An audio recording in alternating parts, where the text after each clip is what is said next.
Chapter 10 The Lobster-Quadrille.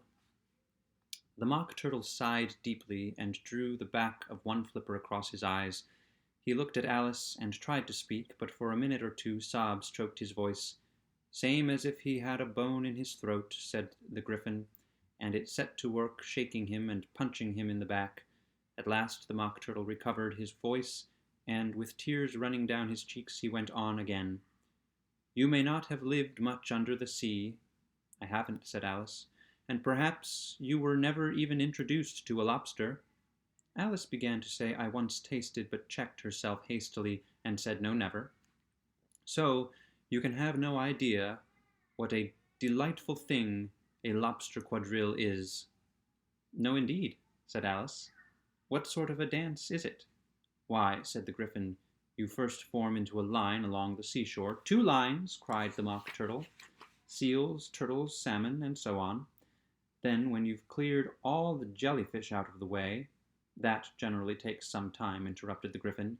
"You advance twice, each with a lobster as a partner," cried the Gryphon. "Of course," the Mock Turtle said. "Advance twice, set to partners, change lobsters, and retire in the same order," continued the Gryphon.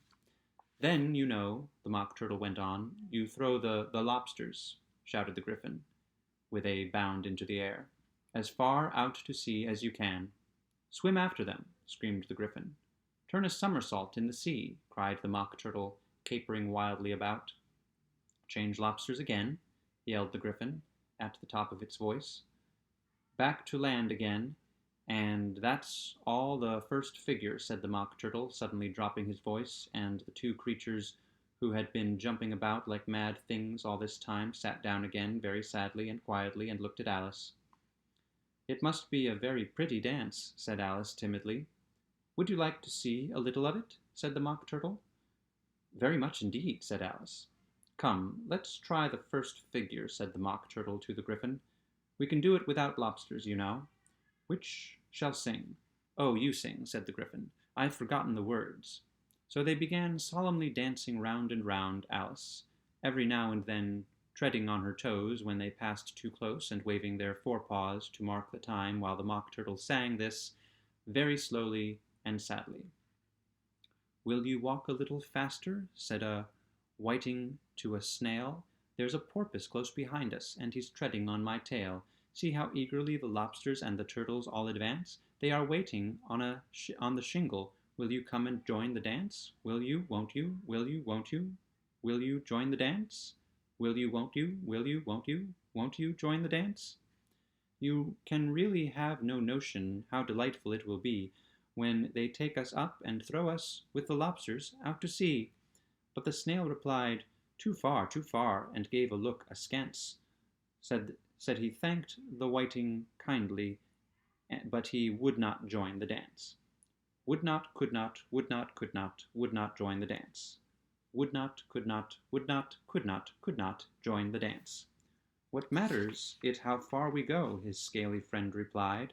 "There is another shore, you know, upon the other side. The further off from England, the nearer is to France. Then turn not pale, beloved snail, but come and join the dance. Will you, won't you, will you, won't you, will you join the dance? Will you, won't you, will you, won't you join the dance?" "Thank you. It's a very interesting dance to watch," said Alice, feeling very glad that it was over at last. "And I do so like that curious song about the whiting." "Oh, as to the whiting," said the Mock Turtle, you've seen them, of course." "Yes," said Alice. "I've often seen them at Din—" She checked herself hastily. "I don't know where Din may be," said the Mock Turtle, "but if you've seen them so often, of course you know what they're like." "I believe so," Alice replied thoughtfully. "They have their tails in their mouths, and they're all over crumbs." "You're wrong about the crumbs," said the Mock Turtle. "Crumbs would all wash off in the sea. But they have their tails in their mouths, and the reason is—" Here the Mock Turtle yawned and shut his eyes. "Tell her about the reason and all that," he said to the Gryphon. "The reason is," said the Gryphon, "that they would go with the lobsters to the dance. So they got thrown out to sea. So they had to fall a long way. So they got their tails fast in their mouths. so they couldn't get them out again. That's all. Thank you, said Alice. It's very interesting. I never knew so much about a whiting before. I can tell you more than that, if you like, said the Gryphon. Do you know why it's called a whiting? I never thought about it, said Alice. Why? It does the boots and shoes, the Gryphon replied very solemnly. Alice was thoroughly puzzled. Does the boots and shoes, she repeated in a wondering tone. Why, what are your shoes done with? Said the Gryphon. I mean, what makes them so shiny? Alice looked down at them and considered a little before she gave her answer. They're done with blacking, I believe. Boots and shoes under the sea, the Gryphon went on in a deep voice, are done with whiting. Now you know. Now you know. And what are they made of? Alice asked in a tone of great curiosity. Soles and eels, of course, the Gryphon replied, rather impatiently. Any shrimp could have told you that. If I'd been the whiting, said Alice, whose thoughts were still running on the song, I'd have said to the porpoise, Keep back, please. We don't want you with us. They were obliged to have him with them, the Mock Turtle said. No wise fish would go anywhere without a porpoise.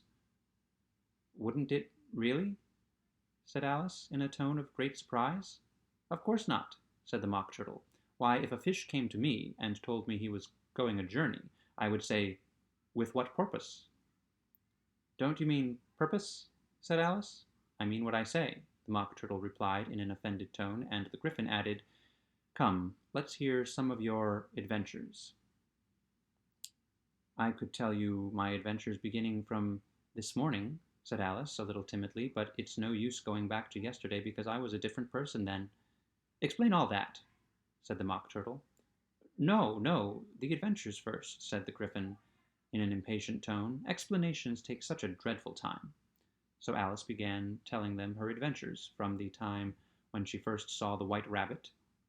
She was a little nervous about it, just at first. The two creatures got so close to her, one on each side, and opened their eyes and mouths so very wide, but she gained courage as she went on.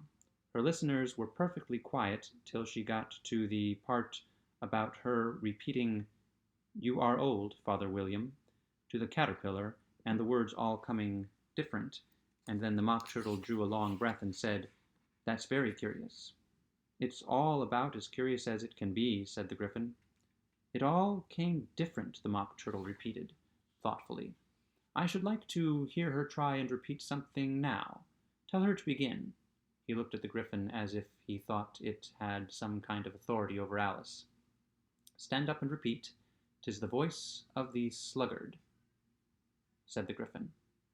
How the creatures order one about, and make one repeat lessons, thought Alice.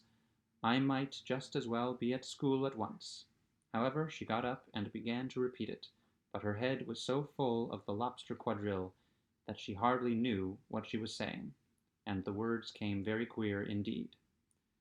'Tis the voice of the lobster, I heard him declare, You have baked me too brown, I must sugar my hair. As a duck with its eyelids, so he with his nose trims his belt and his buttons and turns out his toes. When the sands are all dry, he is gay as a lark, and will talk in contemptuous tones of the shark.